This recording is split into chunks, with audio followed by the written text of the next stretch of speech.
Sebastian Junger is a writer and war journalist who was born in 1962 in Belmont, Massachusetts.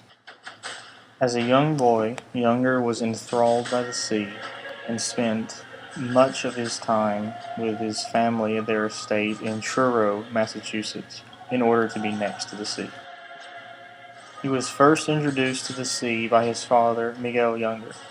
He was raised in a well-off area, but due to his fascination with the sea and other things of the sea, he never truly felt at home.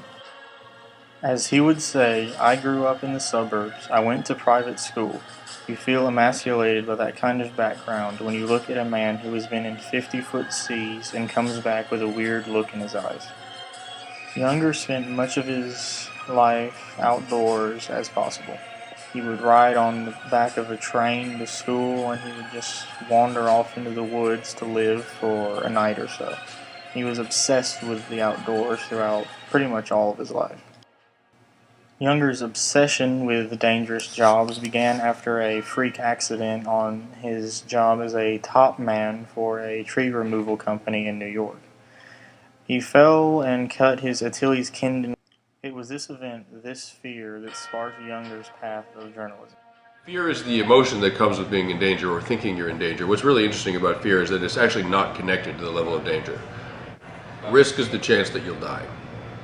And that's actually something that all of us are running all the time. If you are in situations where people lose their life, if you almost lose your life,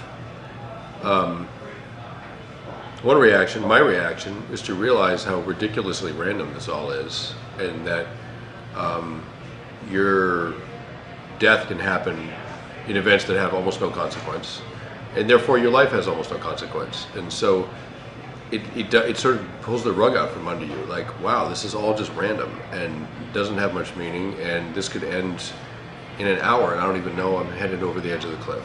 And so it gave me this like kind of existential paranoia, and it made me take my life, such as it is, way more seriously. There's nothing at all preventing me from dying. I mean, I bullet hit 3 inches from my head in Afghanistan, into a sandbag, and it kicked dirt into my face, and the angle that produced that shot rather than the one that went through my forehead is probably too small to calculate. No one's looking out for you. And when I realized that, I just had this understanding that what happens is going to be the result of choices I make, and I should be really, really deliberate in those choices.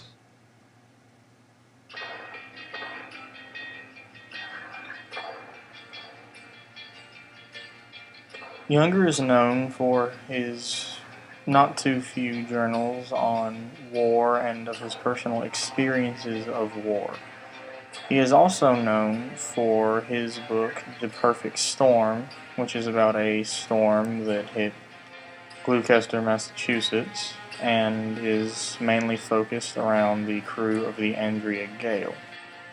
Whereas Junger's war journals are primarily characterized by his personal experiences in combat, as well as the experiences of the soldiers he was in combat with, The Perfect Storm is very much a different story. Much of The Perfect Storm is based on conjecture or the accounts of other sailors that have been through similar occurrences. In all of his journals and stories, Junger makes a very strong point to interview as many people as he can in order to acquire the most accurate description of circumstances or cases that these people may have been in. In one of his journals, Combat High, Junger uses many tales of his own experiences in the lines of combat. And though he does not get too many interviews for this journal, his own personal account lends much more weight than the words of someone that most people will have never heard of or will never see. These journals are powerful in the fact that they do not attempt to hide or gloss over the effects or other intricacies of warfare. Of course, what is probably Junger's best-known work, The Perfect Storm, uses a vastly different style than any of his journals. The perfect storm is different, as instead of using facts or personal experience, Younger very much uses a lot of circumstance and guesswork in order to try and piece together what actually happened.